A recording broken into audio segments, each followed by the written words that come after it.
소통이 절실한 시대, 마음을 열고 보여줄 지퍼가 있다면 얼마나 좋겠습니까? 진심보다 강력한 힘은 없지만 노력하기에 따라 마음을 전달할 기술을 개발할 수 있습니다. 오늘 여러분과 함께 그 방법을 찾아보겠습니다.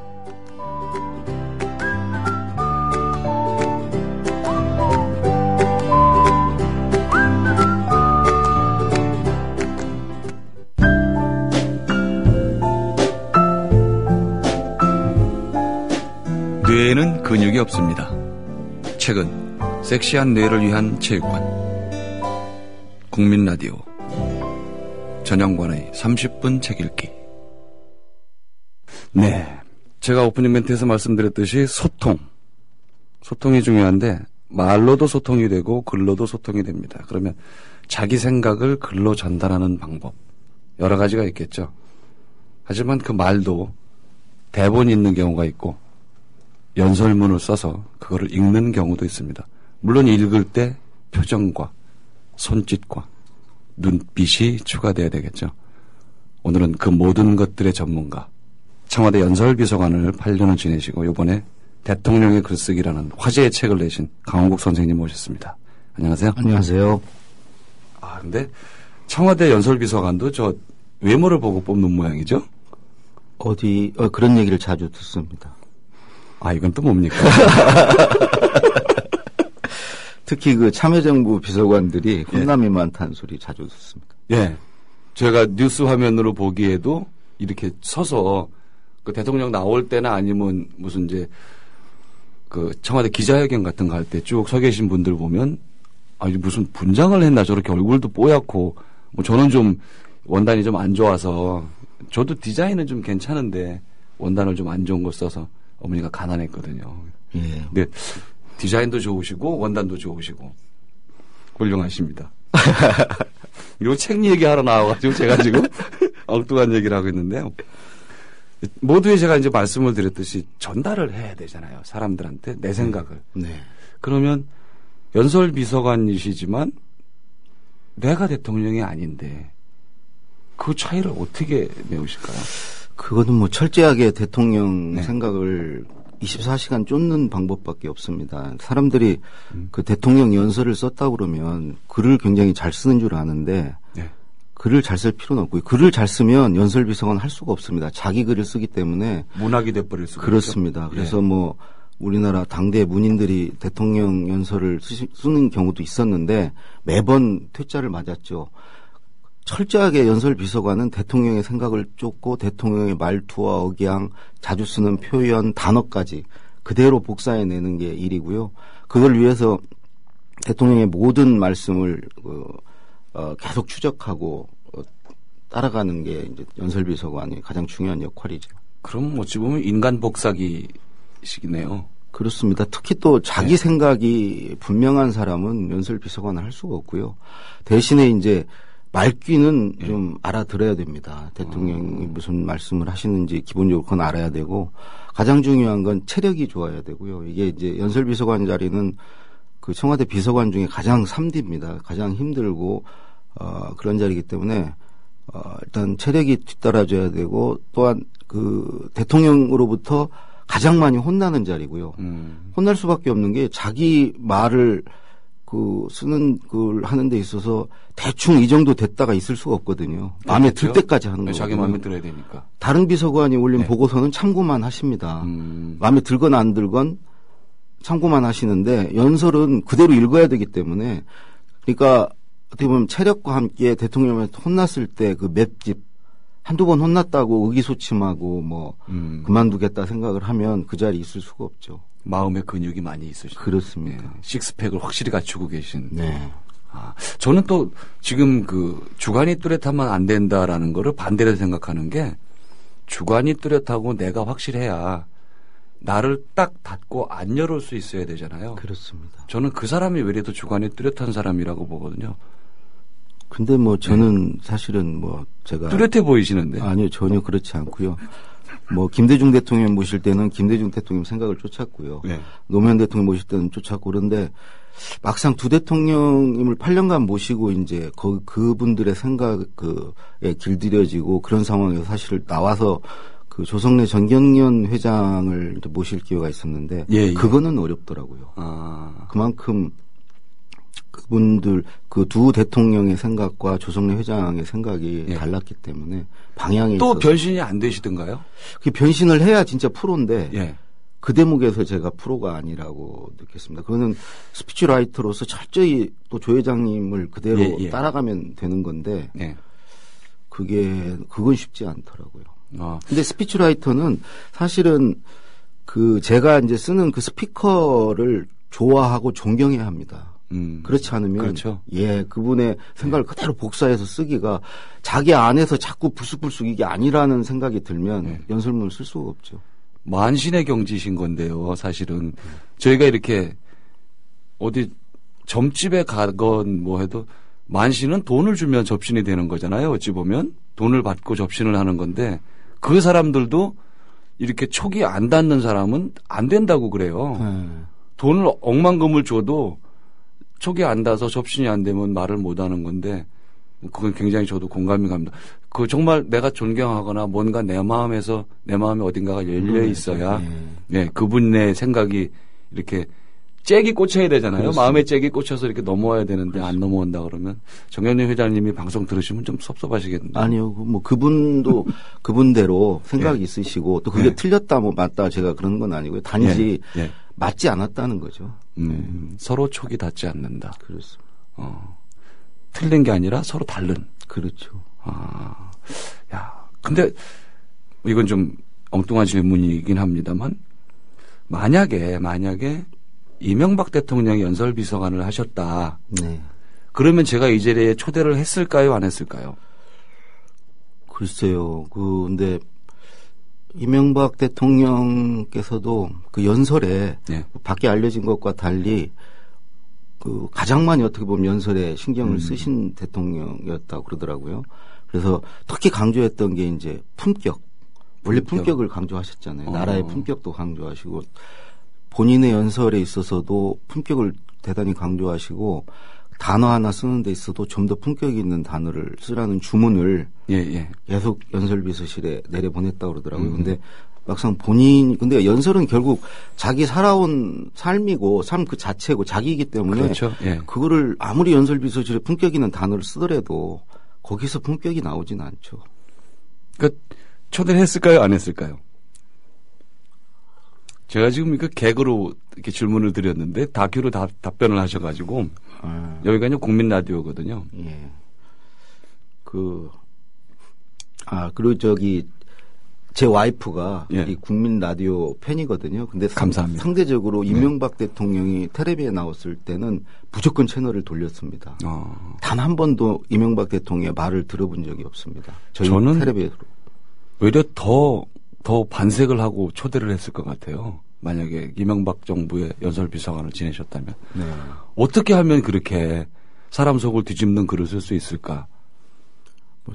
들을 때마다 속이 뒤집힐 수 있을까? 그래서 너무 그것도 궁금해서 초대했을 겁니다, 아마. 네, 그거 더 재밌겠네요. 네, 정말 재밌었을 것 같아요, 그건. 수배해볼까요?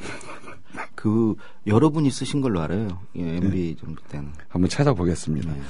그 책을 이제 이렇게 쓰셨는데, 그 여러 가지 이제 꼭지가 있지 않습니까? 이렇게 보면 40여 가지인가 이렇게 꼭지가 있는데, 그 중에 가장 이제 그 선생님께서 마음을 담았다고 그럴까요? 그런 꼭지가 있으면 어떤 걸까요? 사실 이 책은 글쓰기에 관한 책이고요. 네. 이제 소재가 대통령의 연설문일 뿐이고 그 연설문을 언급하다 보니 이제 두 대통령의 어떻게 보면 평소에 어떤 그 생각이라든가 이런 게 이제 철학 같은 것도 나오게 됐던 건데 사실은 글쓰기 책이라고 보면 글쓰기를 그럼 가장 잘할 수 있는 방법이 무엇이냐 했을 때 잘 쓰려고 하지 말고 무엇을 쓸 것인가를 분명히 하는 게 글을 잘 쓸 수 있는 첩경이다. 근데 대부분의 사람들은 잘 쓰려고부터 생각을 하죠. 무엇을 쓸 것인가를 명확히 하지 않고. 수사를 자꾸 쓰게 되고. 그렇습니다. 그렇게 되면 수사를 쓰니까 글이 느끼해지고 무엇을 쓸 것인가가 명확하지 않기 때문에 중언부언하게 되고 결국은 자기 글이 아니고 공허한 남의 글을 쓰게 되는 거죠. 저희들이 저를 포함해 저도 물론 글을 쓰고 살지만 일반인들이 사실은 스트레스를 굉장히 많이 받거든요. 글 때문에. 그 짧은 3줄짜리 공문서 처음에 들어가는 인사말 비슷한 문안들 그런 것에도 스트레스를 받고 또 정확하게 내용만 넣어야 되는데 불필요하게 이제 접속사들이 들어간다든지 그렇습니다. 이렇게 해서 스트레스를 받는데 그런 분들한테 팁을 하나 주실 수 있을까요? 저는 일단은 네. 글쓰기를 어떤 분은 이제 글 쓰는 게 즐거움이다. 뭐 네. 이런 말씀도 하시고 하는데 그런 생각을 갖는 것 자체가 저는 출발선에서 잘못됐다. 그러니까 글 쓰는 건 어려운 거죠. 네. 고역이죠. 산고의 고통이죠. 미칠 것 같습니다. 그렇습니다. 두 대통령도 글 쓰는 게 가장 어렵다고 그러셨어요. 근데 그거를 사람들에게 마치 그 글쓰기가 쉬운 것처럼 그래서 자기만 마치 글을 못 쓰는 것처럼 그래서 저는 분명히 말씀드리는데 두 대통령님도 글 쓰는 걸 타고나지 않으셨다. 그리고 글 쓰는 걸 가장 힘들어 하셨다. 거기로부터 출발을 하고 그다음에는 제발 좀 욕심 부리지 말고요. 자기 쓰고 싶은 얘기를 그냥 진솔하게 쓰면 되는데 그 욕심이 들어가면서 이제 글이 산으로 가게 되는 거죠. 칭찬을 하면 그때부터 망가지더라고요. 그렇습니다. 제가 이제 페이스북에서도 그런 사람들을 많이 보는데 처음에는 좋았어요. 그래서 이분이 참 솔직하고 정말 담담하게 자기의 일상에 대해서 이렇게 솔직할 수 있을까. 그래서 꾸준히 보다가 댓글을 달거나 아니면 제가 쪽지를 보낼 때도 있어요. 당신 걸 내가 참 잘 보고 있다. 고맙다. 그런 얘기 이렇게 쉽게 듣기 어려운데 인터넷 공간에서 그런 얘기 참 재밌게 잘 보고 있다.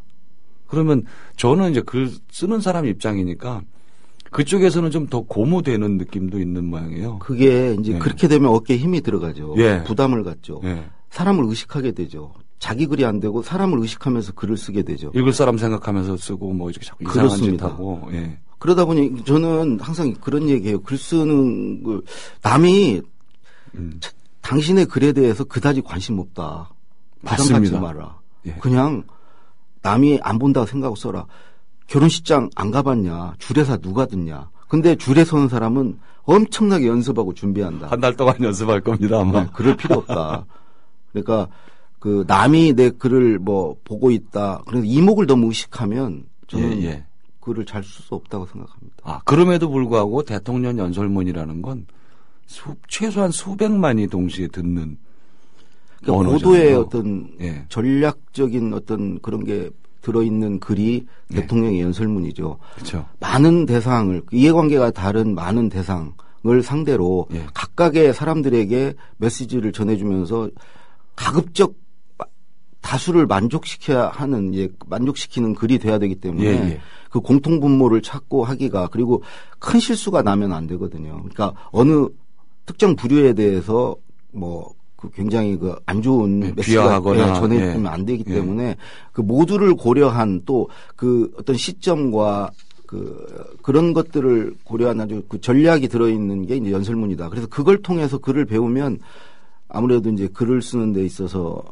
좀 더 수준 있는 글을 쓸 수가 있는. 근데 정말 어려운 얘기입니다. 그게 지금 그 예로 들으신 게 아주 적절한데 줄에서는 아무도 듣지 않지만 그 줄에는 오랜 시간 고민했을 거다.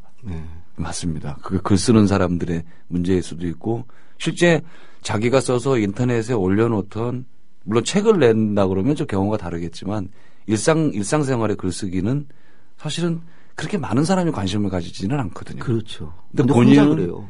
본인은 전 국민이 읽을 것처럼 생각을 그러니까 하고. 제가 비유로 이런 얘기 가끔 합니다. 너 노래방 가서 사람들이 노래하라고 그럴 때 바로 해라.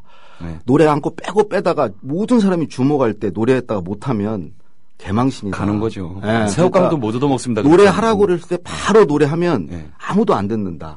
자기들 술 마시면서 자기들 얘기해요. 들어가자마자 하면 됩니다. 그렇습니다. 온갖 주목, 이목을 다 집중시켜 놓고 노래 못하면 그 뒷감당을 어떻게 하려고 그러냐. 조용필 아닌 다음에야 그런 객기를 부리면 안 되죠. 큰일 납니다. 바로 부르면 됩니다. 노래를 못하면 들어가서 바로 해라. 저는 그렇진 않습니다. 제가 건설회사 27년 다녔으니까 바꿔 말하면 화력의 경력이 27년이거든요. 그렇네요. 그래서 수업료를 많이 내서 고수준은 이제 조금 넘어가서 중간에 찡겨서 해도 되는 고수준까지는. 하여튼 글도 그러니까 자꾸 빼다가 못 쓰면 낭패니까 그냥 쓰면 돼요. 네. 그냥 쓰면 된다. 듣는 분들은 지금 절망하실 수도 있어요. 그냥 쓰면 됩니다. 자기 얘기를 정말 진솔하게 그냥 쓰면 됩니다. 그걸 남을 의식하고 뭐 여러 가지 그러면 좋은 글이 절대 안 나옵니다. 그걸 빼는 게 이제 실제로 또 퇴고의 과정을 거치면서 물론 이제 연설문은 대통령하고 연설비서관이 앉아서 정말 오랜 시간 또 말씀을 하실 것 같아요. 네. 근데 이제 개인의 글쓰기는 개인이 이렇게 앉아서 자기가 써놓고 퇴고하는 게 사실은 굉장히 어렵거든요. 자기 거를. 그렇습니다. 자기는 멋지다고 딱 써놓고 이런 구조는 정말 멋있다고 생각했는데 남이 보면 객관적인 시각으로 보면 그런 말은 빼라라고 할 수 있거든요. 네. 그래서 저는 정말 퇴고가 중요한데요. 처음에 이제 한 바닥을 써놓으면 그건 정말 시작입니다. 글을 다 쓴 게 아니고 거기로부터 이제 계속 고쳐야 되는데 무슨 옷달자를 고치고 그런 퇴고가 아니고. 그렇죠. 그걸 일종의 발제문 같은 거죠. 그걸 놓고 계속 생각을 해야 되는 거죠. 근데 반드시 더 좋은 생각, 더 좋은 내용이 나옵니다. 근데 그 자리에서 그 종이를 뚫어져라 쳐다본다고 나오는 게 아니고요. 일단 한 바닥을 썼으면 덮어놓고 다른 일을 하면 됩니다. 숙성 시간을 갖고. 그렇습니다. 다른 일을 하다 보면 불현듯 떠오르는 거죠. 그게 진짜입니다. 근데 그게 떠올랐을 때 놓치니까 메모하는 습관을 길러야 하고요. 그러면 좋은 글 쓸 수 있습니다. 그러시면 거의 뭐 이렇게 메모지와 핸드폰을 아주 24시간 들고 거의 잠도 못 주무시고 살아셨을 것 같아요. 맞습니다. 청와대는 막 새벽 2시, 3시에 부시 점검을 합니다. 그 핸드폰, 그러니까 3번 벨 울릴 때까지 받는지 안 받는지. 대통령님이 전화를 하실 수도 있고 비상사태에서 만약에 전화를 안 받으면 안 되기 때문에. 그래서 뭐 산에 못 가고요. 핸드폰이 안 터지면 안 되니까. 그래서 그 수시로 점검을 하기 때문에 그거 걸리면 무슨 문책하고 그래요. 그래서 하여튼 핸드폰은 반드시 손에 쥐고 다닙니다. 화장실을 갈 때도 절대 핸드폰을 방에 놓지 않습니다. 한 번은 화장실에 갔는데 노무현 대통령께서 일요일 날 전화를 하셔가지고 핸드폰은 들고 있는데 메모지가 없는 거예요, 옆에. 그래서 정말 집중해서 이제 대통령 말씀을 머릿속으로 기억을 했죠. 그러니까 연설문에 어떤 내용을 담으라는 지시를 하시려고 전화를 주셨는데 근데 이제 그 기억력의 한계에 도달하게 됐죠. 그래서 그렇다고 대통령 뭐 잠깐 제가 메모지가 없습니다 할 수도 다시 없고. 드린다고도 못하고. 정말 이 수화기를 맞고 와이프를 부를까 말까 몇 번 망설였어요. 근데 그것도 예치가 않고 그래서 제가 기어 나온 적이 있습니다. 서서는 못 나오겠더라고요. 기어서 방바닥을 나와서. 뒤처리 안 하고 나오신 거죠? 당연하죠. 그럴 수가 없죠. 계속 들어야 되고 대답을 해야 되는데. 그래서 기어 나와서 메모지를 찾아서 메모를 한 적이 있습니다. 야, 이게 저희가 군대에 가도요. 5분 대기조를 계속 말뚝으로는 안 하고 이렇게 돌면서 한 달이나 이렇게 한 달 간격으로 뭐 일주일을 하든가 그러는데 8년을 그럼 5분 대기조를 하신 거거든요. 그렇죠. 군대 5분 대기조를. 그 버티실 수 있나요? 물론 아까 체력 말씀을 하셨지만 그 술로 버텼죠. 저녁마다 그 저녁에 밥 먹을 때 술 한 잔씩 안 하면 너무 힘들어서. 야, 술이라고 해도 참 그런데 그리고 여기 이제 그 13번째 꼭지에 보면 첫머리 시작 방법 이런 거 있습니다. 저희가 이제 문학 쪽에서 이제 시를 쓸 때는 그런 얘기를 해요. 첫 줄은 신이 주고 마지막 줄은 체험에서 나온다. 이런 말이 있습니다. 귀신이 한 줄 불러줘야 쓰는 거거든요. 어찌 보면. 근데 이제 이거는 지금 그런 것과는 조금 다른 생각을 앞에 두고 생각을 활자로 바꾸는 작업이니까 그럼 첫 줄 다들 아마 이거 공감하실 것 같아요. 첫 줄 정말 어렵거든요. 첫 줄. 사실 첫 줄 한 줄이 나오면 뒤는 그냥 줄줄 풀리는 거죠. 줄줄 풀립니다. 근데 이제 제가 이제 첫 줄은 일반적인 글쓰기의 첫 줄이라기보다는 연설문에서의 첫 줄인데 그 노무현 대통령이 항상 그러셨어요. 모두가 예상하는 말로 시작하지 마라. 의외의 말로 시작해라. 그게 얼마나 어렵습니까? 근데 김대중 대통령은 반드시 똑같은 말, 항상 똑같은 말로 시작하는데 이제 의외의 말로 시작하라는 게 하나 주문이 있으셨고 가급적이면 호감을 얻는 걸로 시작해라. 가서 말을 한다는 거. 누구나 어느 자리에 가서 말을 할 때는 호감을 얻고 자기 주장을 하더라도 호감의 바탕에서 주장을 펼칠 때 그게 더 효과적으로 전달이 되기 때문에 예를 들어서 칭찬으로 시작하라든가 아니면 그 모임과의 인연으로 시작한다든가 내가 이런 모임 당신들과 한때는 같이 무슨 어떤 이런 인연이 있었다든가 그런 몇 가지 이제 시작하는 방법에 대해서 열 몇 가지를 소개를 했죠. 근데 그런 그 열 몇 가지 틀을 머릿속에 갖고 있으면 어느 순간 갑자기 말을 해야 될 때 당황하지 않습니다. 저 정말 제일 싫은 게 돌아가면서 한마디씩 하라든가 어느 날 뭐 모임에 갔는데 일어나서 건배사를 막 하거나 무슨 뭐 한마디 축사를 하라고 그러면 진짜 당황스러운데 제가 지금 말씀드린 이런 것들 몇 가지를 머릿속에 갖고 있으면 거기에 맞춰서 한마디를 꺼내면 되는 거죠. 답은 책에 있겠습니다. 그렇습니다. 책을 사봐야 됩니다. 예. 책을 사야죠. 그죠? 예. 지금 이거 말씀하신 내용들 제가 꼭지들을 보니까 제가 글 쓰는 입장이라서 그런지는 모르겠는데 정말 콕콕 박히는 얘기들이 굉장히 많아요. 이게 나도 다 고민하고 있는 거고 이 고민들로부터 저도 벗어나지는 못했거든요. 평생 시달려야 될 부분인데 이런 것들을 누가 이렇게 우리가 문화센터 가서 뭐 강의도 듣고 하지만 사실은 답이 아니거든요. 그게. 그리고 그렇습니다. 시중에 나와 있는 문학 관련한 글쓰기 책들은 사실은 많이 있습니다. 굉장히 많이 있는데 제가 봐도 그걸 보고 글을 쓰기는 사실은 어려워요. 맞습니다. 저도 이 책 쓰면서 한 30몇 권의 글쓰기 관련 책들을 봤는데 거기 무슨 뭐 수사법이 쭉 나오고 무슨 전개에 있어서 기승전결, 서론본론 결론 그런 얘기를 듣고 그걸 못 씁니다. 그렇게 하면. 근데 이제 이거는 제 얘기가 아니고 두 대통령은 어떻게 글을 썼는지 제가 그거를 옆에서 지켜보면서 그 두 분 대통령이 글 쓰는 방식을 제가 이제 소개한 거기 때문에 이거는 어떻게 보면 실전이죠. 그렇죠. 실전이면서 또 원칙은 항상 같으니까 이렇게 해서 첫 줄을 잡는 방법이라든가 끌고 나가는 방법, 불필요한 수사나 이런 거 기름기를 빼는 방법들. 그러다 보면 일기를 쓰더라도 멋지게 쓸 수 있을 것 같아요. 그렇습니다. 일기조차도. 그러니까 어떻게 보면 새로운 교본이라고 할 수 있거든요. 그냥 제목은 대통령의 글쓰기라고 되어 있지만 실제로는 나도 대통령일 수 있으니까 저도 저희 집에서 대통령입니다. 그렇죠. 제가 이제 노무현 대통령을 처음 이제 인수위에서 뵀고요. 그 이후에 이제 취임하시고 나서 첫 연설 준비를 하면서 올라오라고 그래서 관저에서 2시간 밥을 먹으면서 대통령님이 처음에는 한숨을 푹푹 쉬시면서 과연 자네가 내 연설문을 쓸 수 있겠나. 그래서 내가 내 연설문을 어떻게 써야 되는지에 대해서 좀 얘기를 해 주려고 불렀네. 그래서 2시간을 얘기하는데 그걸 정말 받아 적는데 저 스스로 이거 그만둬야 되겠다. 이런 분을 어떻게 모시나. 그러니까 뭐 그분이 얘기하는 거 막 쭉 제 책에도 소개가 되어 있는데 예를 들어서 뭐 문장은 최대한 자를 수 있을 때까지 자러라. 접속사 쓰지 마라. 그리고 이 얘기하고자 하는 바는 맨 앞에 배치해라. 예를 들어서 배부른데 뒤에 앞에 맛없는 음식으로 배를 불리지 마라. 상위에 쓸데없이 안 먹는 그걸로 채우지 마라. 그리고 가급적 한정식 하지 말고 일품 요리. 그러니까 김치찌개 100반이면 100반. 그래서 한 가지 메시지를 분명하게 전하는 분명하게 날려놓고 이것저것 다 전달하려고 하면 하나도 전달 못한 답입니다. 그게. 그런 얘기를 막 하시는데 와, 그거를 다 어떻게 반영해서 글 쓴다는 게 거의 불가능하겠다는 생각이 들더라고요.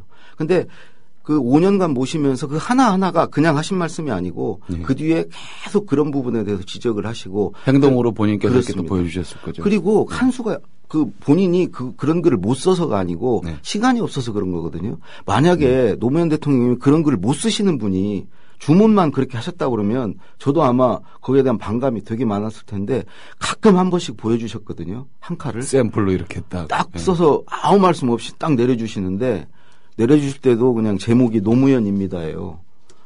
딱 보내주시는데 임팩트 있다. 그거 보면 와 진짜 글 잘 쓰시는 분이다. 다른 뭐가 필요합니까? 그냥 노무현입니다. 이 말 한마디로 끝나는 거예요. 저도 좀 그랬으면 좋겠습니다. 앞으로 좀 더 노력을 해서. 자, 책이 그렇게 해서 지금 장안의 화제를 부르고 있고 굉장히 바쁘시고 여기저기 강연도 다니셔야 되고 또 제 생각엔 이 책이 오랫동안 그냥 유행으로 가는 책이 아니고 이제 스테디셀러도 될 거예요. 저도 뭐 책을 지금 뭐 3권째 내놨습니다만은 보면은 이거는 계속 팔리겠다. 사람들이 꾸준히 사서 볼 수밖에 없는 그냥 누구 얘기 듣고 마는 소설책은 얘기로 끝날 수 있는데 제가 봐서 이 책은 교본처럼 놓고 한 꼭지씩 보게 되고 아마 가을쯤에는 이 책을 교본을 가지고 문화센터에서 강의하는 분들도 생기실 것 같아요. 아이고, 그리고 과찬의 말씀이시고요. 저도 이게 이제 사실은 글쓰기 책으로 자리매김하고 그래서 꾸준히 팔리는 책이면 좋겠다 싶었는데 의외로 김대중 노무현 두 대통령에 대한 향수가 우리 사회에 아직도 정말 아주 진하게 있는 것 같아요. 그래서 지금 막 책이 팔리는 것은 아마 두 대통령에 대한 그 추억 같은 게 아닌가. 그 이후로도 팔릴 겁니다. 네, 감사합니다. 네, 저는 그 다음을 지금 말씀드리는 거예요. 대통령의 글쓰기. 표지도 굉장히 이쁘고요. 강원국. 이런 분을 제가 만나 뵙다니 정말 영광입니다. 그래서 앞으로도 이 책이 더 많이 팔리고 오랫동안 팔리고 10년 뒤에도 또 언급되는 그런 책일 거라고 저는 확신을 합니다. 저도 나름의 전문가인데 고맙습니다. 충분히 확신을 하고요. 강연 많이 다니시면서 좋은 말씀 많이 해주시고 대통령 얘기뿐 아니라 정말 답답한 대통령 얘기는 그리운 거고 글쓰기는 답답하고 절실한 거거든요. 시인다우시네요. 그래서 정말 대중들이 선생님 강연을 듣고 있는 대중들이 답답한 부분, 막힌 부분을 꼭 풀어주시고 그래서 그분들이 시원하게 첫 줄을 쓸 수 있게 그렇게 해주셨으면 좋겠습니다. 제가 바라는 부분입니다. 알겠습니다. 오늘 짧은 시간에 이렇게 이 엄청난 책을 제 재주로도 도저히 다 설명을 드릴 수가 없어서 주변에 권하고 저도 열심히 읽어보고 그렇게 하도록 하겠습니다. 자, 오늘 나와주셔서 감사합니다. 고맙습니다. 자, 오늘은 대통령 연설비서관으로 일하셨던 강원국 선생님의 대통령의 글쓰기. 표지가 아주 심플하고 좋습니다. 메디치에서 나왔고요. 여러분들 다 한 권씩 사셔서 보시고 아이들한테 설명을 해주셔도 좋을 것 같아요. 이 책은. 그래서 어른 아이 할 거 없이 누구나 다 보고 교본으로 삼을 수 있는 내용이라고 생각합니다. 뭐 전부를 저희가 연습할 수는 없겠죠. 그렇지만 이 책에서 한 줄이라도 한 꼭지라도 마음에 담았다면 성공한 거라고 생각합니다. 자, 오늘은 여기까지입니다.